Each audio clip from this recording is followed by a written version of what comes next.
দুর্ভাগ্যক্রমে মুসলিম উম্মাহ হিসেবে আমরা নেতিবাচক চিন্তায় আসক্ত হয়ে পড়েছি। আমরা নেতিবাচকতায় এমন আসক্ত যে কাউকে উম্মার জন্য কিছু করতে দেখলে বলি, কি লাভ এসব করে, কোনো কিছুরই পরিবর্তন হবে না। তার কাজে ভালো কিছু দেখার পরিবর্তে আমরা বলি, আরে ভাই এতে কোনো লাভ হবে না, কোনো লাভ হবে না, অমুক অমুক সমস্যাগুলোর তো কোনো সমাধান হয়নি। ফিরে আসো, আমাদের সাথে নেগেটিভ ক্লাবে যোগ দাও, তুমি এত পজিটিভ চিন্তা কেন করো? অর্থাৎ কাউকে পজিটিভ দেখলে আমাদের কেমন যেন একটা গা জ্বালা করে। জিনিসটা তো এরকম হওয়ার কথা নয়, কেন আমরা তাকে আবার নেগেটিভ জগতে ফিরিয়ে আনছি না? দুঃখজনকভাবে কখনো কখনো এই মনোভাব এমন মানুষদের মাঝে দেখা যায় যাদেরকে আমরা অনুসরণ করি, যেমন পিতামাতা। যখন একজন পিতা সবসময় নেতিবাচক চিন্তা করেন, যখন মা সবসময় নেগেটিভ চিন্তায় ডুবে থাকেন, কিভাবে সেই পরিবারে কৃতজ্ঞ ছেলে মেয়ে বেড়ে উঠবে? তারা যদি আপনাকে সবসময় অভিযোগ করতে দেখে, সব সময় আপনাকে দুঃখ ভারাক্রান্ত দেখে, আপনার বাচ্চারা যদি আপনাকে কখনো কোনো কিছুর জন্য কৃতজ্ঞ হতে না দেখে, কার কাছ থেকে তারা কৃতজ্ঞতা শিখবে? এমন অনেক মুসলিম আমার কাছে আসে যারা নিজেদের ধার্মিক মুসলিম হিসেবে পরিচয় প্রদান করে না। আমি আপনার কিছু ভিডিও দেখেছি, কিন্তু আমি আসলে কখনো মসজিদে যাই না। আমি তখন জিজ্ঞেস করলাম যে কেন আপনি নিজেকে ধার্মিক মুসলিম হিসেবে পরিচয় দেন না? নিজেকে ধার্মিক মুসলিম সমাজের অংশ মনে করতে আপনার দ্বিধা কেন? উত্তরে তারা কি বলে জানেন? তারা বলে এই ধার্মিক মুসলিমরা সব সময় বিপর্যস্ত থাকে, তাদের সবসময় রাগান্বিত দেখায়। কিভাবে এমনটা হলো? যে মানুষদের কাছে স্বর্গীয় ব্যাপার রয়েছে তাদের অবস্থা এমন কি করে হলো? এই আয়াতে প্রজ্ঞা বলতে কৃতজ্ঞতা বোঝানো হয়েছে। হিকমার সারমর্ম হলো, হিকমার নির্যাস হলো শুকর বা কৃতজ্ঞতা। যে নিয়মিত আল্লাহর দিন সম্পর্কে জ্ঞান লাভ করতে থাকে তাকে কেন এমন দুর্দশাগ্রস্ত লাগবে? মূলত আপনি যত বেশি কৃতজ্ঞ হবেন আপনাকে তত বেশি ইতিবাচক দেখাবে। সব সময় সব কিছুতেই আপনি ইতিবাচক দিকটি খুঁজে পাবেন। এমনকি যখন আমরা দুঃখ ভারাক্রান্ত হয়ে পড়ি তখন আমরা নিজেদের এই বলে প্রবোধ দেব যে আমি এই মুহূর্তে কোন কোন বিষয়ের জন্য কৃতজ্ঞ থাকতে পারি। তারপর নিজের মনকে শক্ত করে আবার দাঁড়িয়ে যান। এখন আমার মুসা আলাহিসাল্লামের কথা মনে পড়ে গেল। আমি আসলে সব সময় মুসা আলাহিসাল্লামের এই ঘটনাটি দ্বারা অনুপ্রাণিত হই। তিনি নীল নদ পার হয়ে অপর প্রান্তে চলে গেলেন। তার সাথে বনি ইসরায়েলের হাজার হাজার মানুষ, আর সবাই ঘরবাড়িহীন, নিঃস্ব। তার উপর তারা মরুভূমিতে বিচরণ করছেন। তাদের মাথার উপর কোনো ছাদ নেই। পুরুষ, নারী, শিশু, বৃদ্ধ সবাই হয়তো কষ্টে কান্নাকাটি করছে। আমরা এখন টেক্সাসের 100 ডিগ্রি ফারেনহাইট তাপমাত্রায় 20 মিনিট থাকতে পারি না, বলে উঠি আমাকে এখনই বাসায় যেতে হবে। আর তারা মরুভূমিতে বাস করছেন। এখন মুসা আলাইসাল্লাম তাদেরকে শান্ত করার লক্ষ্যে তাদের উদ্দেশ্যে বক্তব্য দিবেন। তিনি তাদেরকে বললেন, লা ইন শাকারতুম লা আযীদান্নাকুম, যদি তোমরা কৃতজ্ঞ হও আমি তোমাদের বাড়িয়ে দেব। আমি ভেবেছিলাম যে তিনি তাদের ধৈর্য ধরা নিয়ে খুতবা দিবেন, কিন্তু না, তিনি তাদের উদ্দেশ্যে কৃতজ্ঞতা নিয়ে খুতবা দিলেন। কেউ হয়তো বলতে পারে, আরে আমরা কি নিয়ে কৃতজ্ঞ হব? আবহাওয়ার অবস্থা দেখেছো, আমাদের বাচ্চাদের অবস্থা, আমরা ক্ষুধায় কাতর, গায়ের জামাটা ছাড়া আর কোনো জামা নেই, আমাদের কোনো খাবার নেই। কৃতজ্ঞ কিসের জন্য কৃতজ্ঞ হব?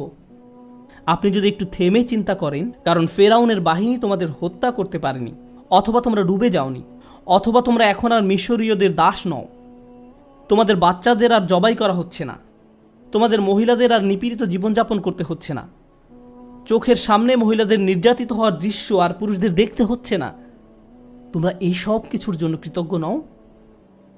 অভিযোগ করছো? কৃতজ্ঞ হওয়ার জন্য আপনি সব সময় কিছু না কিছু খুঁজে পাবেনই। সব সময় এমন কিছু পাবেন যা আরও খারাপ হতে পারত। সুতরাং এই ধরনের প্রজ্ঞা নিয়ে বেঁচে থাকা খুবই কঠিন। কিন্তু কেউ যদি এভাবে জীবনযাপন করতে পারে তাহলে সে শুধু নিজেরই উপকার করলো। অমা ইয়াশকুর ফা ইন্নামা ইয়াশকুরু লিনাফসিহি, যে কৃতজ্ঞতা প্রকাশ করে সে তা নিজের কল্যাণেই করে। আল্লাহ ওয়াদা করেছেন, লা আযীদান্নাকুম, আমি তোমাদের আরও বেশি দান করব। আল্লাহ আপনার জীবনের প্রতিটি ক্ষেত্রেই আপনাকে সমৃদ্ধি দান করবেন, যেমন হেদায়েত, স্বাস্থ্য, রিজিক সহ সকল ক্ষেত্রে সব কিছুই ঠিক হয়ে যাবে যদি আমি আর আপনি আল্লাহর প্রতি কৃতজ্ঞ হতে পারি। এটাই এখানে প্রজ্ঞা। তারপর তিনি বলেন, ওমান কাফারা ফা ইন্নাল্লাহা গানিয়্যুন হামিদ, আর যে কৃতজ্ঞ হয় আল্লাহ অভাবমুক্ত। আল্লাহ হলেন গানি এবং হামিদ, তিনি ধনী এবং প্রশংসিত। অর্থাৎ আপনার প্রশংসা তার দরকার নেই, মানুষের প্রশংসার দরকার হয়, কিন্তু আল্লাহর প্রশংসার দরকার নেই। কিছু মানুষ বলে, কেন আমি তার প্রতি কৃতজ্ঞ হব? তোমাদের প্রভুর কেন এত প্রশংসা দরকার হয়? সাধারণ নাস্তিকরাই প্রশ্ন করে, কেন তোমাদের রব সবসময় প্রশংসা করতে বলে? আল্লাহ বলেন, তিনি হলেন গানি, তার কোনো কিছুর প্রয়োজন নেই, তার প্রশংসার দরকার পড়ে না। এটা তোমাদের জন্য, এই প্রশংসা করার মাধ্যমে তোমরাই উপকৃত হবে। তিনি হলেন হামিদ, তোমরা প্রশংসা করো বা না করো তিনিই প্রশংসার মালিক। শুধু শুকর বা কৃতজ্ঞতা নয়, বরং হামদ বা প্রশংসাও তার অধিকারভুক্ত। তিনি আপনার প্রশংসার জন্য অপেক্ষা করেন না।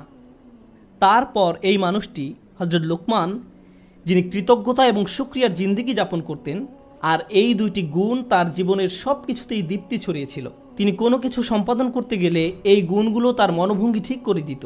আপনি কি কাজ করেন সেটা যেমন গুরুত্বপূর্ণ, তার চেয়েও বড় গুরুত্বপূর্ণ ব্যাপার হলো এই কাজের প্রতি আপনার মনোভঙ্গি কেমন। শুধু কি করেন তাই নয়, বরং কিভাবে করেন সেটাও গুরুত্বপূর্ণ। আপনারা উভয়ে বিসমিল্লাহ বলে খাওয়া শুরু করেছেন, সব কিছু দেখতে একই রকম, কিন্তু একজনের কৃতজ্ঞতার মনোভঙ্গি ছিল আর অন্যজনের সেটা ছিল না। একজন এই দুনিয়া এবং পরকাল উভয় জগতেই লাভবান হবে, অন্যজন হবে না। অন্যজন এই সমস্ত উপকারের দরজা বন্ধ করে রেখেছে, কারণ যে দৃষ্টিভঙ্গিতে সে খেয়েছিল সেটা কৃতজ্ঞতার দৃষ্টিভঙ্গি ছিল না। শুকর শুধু কাজের নাম নয়, এটা মনোভঙ্গিরও নাম। এখন তিনি তার ছেলেকে কি বললেন? ওয়াইজ ক্বালা লুকমানু লিইবনিহি ওয়া হুয়া ইয়াইযুহু। লোকমান যখন উপদেশ দেওয়ার সময় তার ছেলের দিকে ফিরে বললেন, হে আমার ছেলে, আমার প্রিয় সন্তান, লা তুশরিক বিল্লাহ, আল্লাহর সাথে শিরক করো না, আল্লাহর কোনো অংশীদার সাব্যস্ত করো না। কিন্তু আলোচনার সূত্রপাত তো শিরক দিয়ে হয়নি, মূর্তি পূজা নিয়ে তো এই কথাবার্তা শুরু হয়নি। আলোচনা তো ছিল কৃতজ্ঞ হওয়া নিয়ে। আমরা শাব্দিক দৃষ্টিকোণ থেকে একটি বিষয় এখানে শিখছি, শিরক এবং শুকর এর একটি শাব্দিক মিল আছে। কিন্তু আরেকটি বিষয় আমাদের এখানে জানতে হবে, আল্লাহ আমাদের এখানে শেখাচ্ছেন তার সাথে আমাদের সম্পর্কের মূল কেন্দ্রবিন্দু হলো আসলে কৃতজ্ঞতা। আমাদের আল্লাহর প্রতি যত ধরনের অনুভূতি রয়েছে, আমরা তার দাস, আমরা তাকে ভয় করি, আমরা তার কর্তৃত্ব মেনে নিয়েছি, আমরা জানি যে তিনি আমাদের সৃষ্টিকর্তা, এই সব কিছুই সত্য। কিন্তু এই সব কিছুর মাঝে আল্লাহর সাথে সত্যিকারের সম্পর্ক তৈরি করতে হলে আমাদের অন্তরে যা থাকতে হবে তা হলো কৃতজ্ঞতাবোধ। যদি অন্তরে এর উপস্থিতি না থাকে, তাহলে অন্তর এমন এক ধরনের শিরকের বসবাস হবে যার সাথে আমরা যুদ্ধ করে পারবো না। কারণ এটা দেখতে মূর্তির মতো নয়, এটাকে দেখতে মিথ্যে কোনো খোদার মতো মনে হয় না। এটা এমন এক ধরনের মূর্তি যার বসবাস অন্তরে। তো তিনি তার সন্তানকে বলেন, আল্লাহর সাথে শিরক করো না, আল্লাহর প্রতি অকৃতজ্ঞ হয়েও না বলার পরিবর্তে তিনি এই কথা বললেন, কারণ তিনি যেহেতু মনে করেন কৃতজ্ঞ হওয়াই আসলে প্রজ্ঞা, আল্লাহর পাশাপাশি কোনো কিছুকে স্থাপন করো না। আমরা এটা কিভাবে বুঝব? লুকমান তার ছেলেকে আসলে কী শিক্ষা দিচ্ছেন? প্রসঙ্গত এটা শুধু সন্তানের সাথে পিতার কথোপকথন নয়, বরং এটা এমন যে কারো জন্য হতে পারে যার অধীনে কেউ বাস করে। আপনার জীবনে যদি এমন কেউ থাকে যে আপনার কাছ থেকে প্রজ্ঞার তালাশ করে, বিশেষত আমি বাবাদের উদ্দেশ্যে বলছি, এমনকি এর বাইরেও, আপনি হয়তো বড় ভাই, আপনি এমন পজিশনে আছেন যেখানে অন্যরা আপনার অনুসরণ করে, সেক্ষেত্রে আপনার উচিত এই শিক্ষাটি তাদের নিকট পৌঁছে দেয়া। আমি নিজেকে এই প্রশ্নটি করি। আপনাদের কাউকে কাউকে আল্লাহ অনেক কিছু দিয়েছেন, যেমন আপনাদের হয়তো ভালো চাকরি আছে, ভালো ব্যবসা আছে, টাকার সমস্যা নেই, গাড়িও আছে, আপনার সব কিছুই আছে। ফলে আপনার বাচ্চাদের জীবন আপনার নিজের জীবনের চাইতেও অনেক বেশি সহজতর। কিন্তু আপনি যখন ছোট ছিলেন, আপনার জীবন এতটা সহজ ছিল না। আমার এখনও মনে আছে, ঈদের সময় আমরা বার্গার কিনতাম। আমরা একটা বার্গার কিনে পুরো পরিবার সবাই ভাগ করে খেতাম। এটাই ছিল আমাদের ঈদ। আমি আমার বোনের টুকরার দিকে তাকিয়ে থাকতাম, কারণ মাঝখানে টুকরাটা ছিল সবচেয়ে বড়। অনেক বাচ্চারা প্রথম টুকরাটা চায়, কিন্তু প্রথম টুকরাটিতে তো শুধুই রুটি। এখানে আসল কথা হলো, আমাদের বাচ্চারা এসব জানে না। তারা এভাবে বলে, আমি আমারটাতে চিজ চাই, আমারটাতে মেয়োনিজ চাই, কেউ বলে আমারটাতে চিজ না, পেঁয়াজ চাই। আমার বাল্যকাল আর তাদের বাল্যকাল একরকম নয়। তারা কষ্ট দেখে না। যখন আপনার টিনেজ বাচ্চা বলে, আমি ঠিক শিওর না কোন কলেজটাতে ভর্তি হব, কোন গাড়িটা যে পছন্দ করি, আপনার হয়তো তখন মনে পড়ে, ভাই আমি পাবলিক বাসে ধাক্কাধাক্কি করে কলেজে যেতাম, সকালবেলা পত্রিকা বিতরণ করতাম, কাজে 3 মিনিট দেরিতে পৌঁছানোর জন্য চাকরি হারিয়েছিলাম, আমি কোনো মতে টিউশন ফি দিতাম, বাসায় নিয়মিত বাজারও থাকতো না। আর আমার বাচ্চারা এখন বলছে তারা শিওর না কোন গাড়িটা কিনবে। আপনার মন চাচ্ছে দেয়ালে নিজের মাথা ফাটাতে। কারণ আমাদের বাচ্চারা মনে করে তাদের তো এমনিতেই সব কিছু পাওয়ার কথা। তারা কৃতজ্ঞ হওয়ার মানে বোঝে না। এভাবে কারো পক্ষে কৃতজ্ঞ হওয়া সম্ভব নয়। আমাদের উচিত আমাদের বাচ্চাদের টাকার মূল্য শেখানো, তাদেরকে উন্নত জীবন দেওয়ার মানে এই নয় যে তাদেরকে ভালো মানের অ্যাপার্টমেন্ট দিবেন। আপনি হয়তো অতিরিক্ত দিয়ে তাদের ধ্বংস করে দিয়েছেন। আপনার বাসা যদি খেলনায় পরিপূর্ণ থাকে আর তারা শুধু আরও নতুন নতুন খেলনা চায়, 2 দিন আগে কিনে দিয়েছেন সেটা ময়লার বাক্সে, তাহলে এই সব শেখার মানে কি? এই তিলাওয়াতের অর্থ কি? আনিশকুর লিল্লাহ মানে বাবা হিসাবে আপনাকে কৃতজ্ঞতার জীবনযাপন করতে হবে এবং আপনি আপনার সন্তানকে কাজের গুরুত্ব বুঝাবেন, রিজিকের গুরুত্ব বুঝাবেন, তাদের যা আছে তার গুরুত্ব বুঝাবেন। তারা যেন যা নেই তা নিয়ে অসন্তুষ্ট হয়ে না থাকে। ঈদের সময় বাচ্চারা ধনী হয়ে যায়। এই সময়টা ছিল আমাদের বাচ্চাদের কৃতজ্ঞতা শেখানোর একটা সুযোগ। কারণ রমজানের আয়াতের শেষে আল্লাহ কি বলেছেন? যেন তোমরা কৃতজ্ঞ হতে পারো। তুমি কত পেয়েছো? তারা একজন আরেকজনকে এভাবে জিজ্ঞেস করে, 2000 টাকা, আমি পেয়েছি মাত্র 1500 টাকা। আমরা দেয়ার পজিশনে নেই, আমরা শুধু নেয়ার মধ্যে আছি। আমরা আমাদের ছেলে মেয়েদের রাক্ষসে পরিণত করে ফেলেছি। তাদেরকে শুধু ভোগ করা শেখাচ্ছি, আর তাদের চাওয়ারও কোনো অন্ত নেই। আর যখন তাদের কোনো দাবি পূরণ করার অবস্থা না থাকে, আমি এমন অনেক পিতামাতার সম্মুখীন হয়েছি যাদের বাচ্চারা তাদের নিকট এভাবে দাবি জানায়, অবশ্যই আমাকে আইফোন কিনে দিতে হবে। পিতা বলে, না, পারবো না। বাচ্চা তখন বলে, তাহলে আমি আত্মহত্যা করব। তাদের তখন আমার কাছে আসতে হয়েছিল। নতুন আইফোন না পাওয়ার কারণে তারা এমন থ্রেট দিচ্ছিল, কিংবা বাসায় ওয়াইফাই নাই এজন্য এমন করছিল। এটা কৃতজ্ঞতার সম্পূর্ণ বিপরীত আচরণ। আর এমন আচরণ হলো আল্লাহর সাথে এক ধরনের শিরক। যখন কৃতজ্ঞতা হারিয়ে যায়, যা বাকি থাকে তা হলো শিরক। আপনি আত্মসমর্পণ করতে চান, যার কথা শুনতে চান, যাকে সন্তুষ্ট করতে চান, সে হলো নিজের ইচ্ছা আকাঙ্ক্ষা, নিজের ভোগ বিলাসিতা, নিজের কামনা বাসনা। বাচ্চারা এসব জানে না। তাদেরকে দেখিয়ে দিতে হবে, বোঝাতে হবে। আপনি তাদেরকে যা বানান তারা তাই হবে। আমরা তাদের প্রতি এমন অন্যায় আচরণ করতে পারি না। আপনার টাকা আছে বলেই যে তাদের সব দাবি পূরণ করতে হবে এমনটা নয়। অবশ্য বিপরীত অবস্থাও আছে। অনেক পিতামাতা তাদের বাচ্চাদের কিছুই কিনে দেয় না, তারপর তারা এই খুতবা ব্যবহার করে। না, এটা করবেন না। অবতাগি বাইনা যালিকা সাবিলা, মধ্যম পন্থা অবলম্বন করুন। আমি আরেকটা ব্যাপারে দৃষ্টি আকর্ষণ করতে চাই, কারণ বিষয়টা গুরুত্বের দাবি রাখে। আমাদের বাচ্চাদেরকে দায়িত্ববোধ শেখাতে হবে। তারা যখন টিনেজ বয়সে পৌঁছায়, তাদেরকে বাসার ছোটখাটো কিছু কাজ করতে দিন, তাদেরকে বাসার কাজে কিছুটা অবদান রাখতে দিন। তারা যদি এর বিনিময়ে চায়, তাহলে বলুন, তুমিও এই বাসায় থাকো, এখানেই ঘুমাও, তোমাকেও কিছুটা দায়িত্ব নিতে হবে। আপনার বাচ্চাদেরকে দায়িত্ববোধ শেখান, কোনো কিছুর বিনিময়ে না, টাকার বিনিময়ে নয়, অথবা মাস শেষে তাদেরকে নতুন গেম কিনে দিবেন বলেও নয়, কোনো কিছুর বিনিময়ে না। যদি আমরা সব সময় এমনটা করি, যদি তাদেরকে শুধু ভোগ করতে শিখাই আর তারা শুধু আপনার নিকট বিনিময় চাইতে থাকে, এটা করলে আমাকে কি দিবা, ওটা করলে আমাকে কি দিবা, যদি আপনার বাচ্চাদের আল্লাহর প্রতি কৃতজ্ঞ হতে না শেখান, তাহলে কিভাবে তারা আপনার প্রতি কৃতজ্ঞ হবে? এই দুইটা বিষয় কি সম্পর্কযুক্ত নয়? আল্লাহ বলছেন, আনিশকুরলি ওয়া ওয়ালিদাই, আমার প্রতি ও তোমার পিতামাতার প্রতি কৃতজ্ঞ হও। এই দুইটা ব্যাপার সম্পর্কযুক্ত। আমরা যদি আমাদের সন্তানদের তাদের যা আছে তার জন্য আল্লাহর প্রতি কৃতজ্ঞ হতে না শেখাই, তাহলে আমি আপনাদের গ্যারান্টি দিয়ে বলছি, তারা স্বাধীন হয়ে যাবে। যখনই তারা স্বনির্ভর হয়ে যাবে, তারা আলাদা হয়ে যাবে। আপনার কলের কোনো জবাব দেবে না, মেসেজের কোনো উত্তর নেই, তারা আপনাকে উপেক্ষা করে, অগ্রাহ্য করে, যখন তখন বাসা থেকে বের হয়ে যায়। আপনি তখন ভাবেন, কি হলো এই বাচ্চার? আমি তার জন্য সব কিছু করলাম, আমি সারা জীবন তোমাকে দিয়ে গেলাম, এখন তুমি আমাকে কিছুই দিচ্ছ না। হ্যাঁ, কারণ এখন আর আমার আপনাকে প্রয়োজন নেই। আপনার কি প্রয়োজন? আর আমি স্বাধীন, ওই লেনদেন তো শেষ হয়ে গেছে, ধন্যবাদ, বাই। এখন আমরা তাজ্জব হয়ে বসে আছি, কিন্তু সম্ভবত আমরাই তাদেরকে নষ্ট করে ফেলেছি।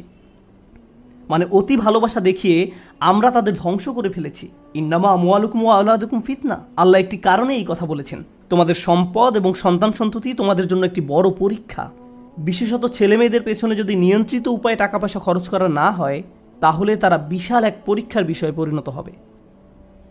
মাঝে মাঝে বাচ্চাদের কোনো কিছু কিনে দেওয়া উত্তম, মাঝে মাঝে তারা যা চায় তা না দেওয়া উত্তম, মাঝে মাঝে তাদের থেকে দূরে সরিয়ে রাখা উত্তম। এটা গুরুত্বপূর্ণ। এটা শুধু পুঁথিগত বিদ্যা নয়, শুধু আলহামদুলিল্লাহ বলা শেখালেই হবে না, এই শিক্ষার উপরে জীবনযাপন করতে হবে। এজন্যই আলোচনাটি শুরু হয়েছে এই বলে, ওয়ালাকাদ আতাইনা লুকমান আল হিকমা, আমি লোকমানকে প্রজ্ঞা শিক্ষা দিয়েছি, বাস্তব জ্ঞান, বাস্তব শিক্ষা। কিভাবে কৃতজ্ঞ থেকে জীবন কাটাতে হবে সেই শিক্ষা। আমাদের বাচ্চারা কতবার তাদের জামাকাপড় ভাঁজ করে, ধৌত করে, আমরা তাদের কিভাবে কৃতজ্ঞতার শিক্ষা দেব যখন তাদের সব কিছু আমরাই করে দেই? মনে হয় যেন ঘরের মধ্যে ছোট ছোট ফেরাউন দৌড়াদৌড়ি করছে আর বলছে আমিই সবচেয়ে বড় রব। أنا ربكم الأعلى. আজ আমি বার্গার খাবো না, পিৎজা খাবো, আমাকে এটা দাও ওইটা দাও। আমরা তাদের এমন বানিয়ে ফেলেছি। এটা তাদের দোষ নয়। আমাদের সন্তানরা যখন নষ্ট হয়ে যায়, এই জন্য নয় যে তারা শয়তান, এর কারণ হলো আমরা তাদের সঠিক শিক্ষাটা দিচ্ছি না। প্রজ্ঞা থাকার মানে হলো আপনি আপনার সন্তানদেরকে সঠিক নিয়মে বড় করেন, আপনি তাদের আকাঙ্ক্ষাগুলো নিয়ন্ত্রণের চেষ্টা করেন। বাচ্চাদের এই নিয়ন্ত্রণটি নেই।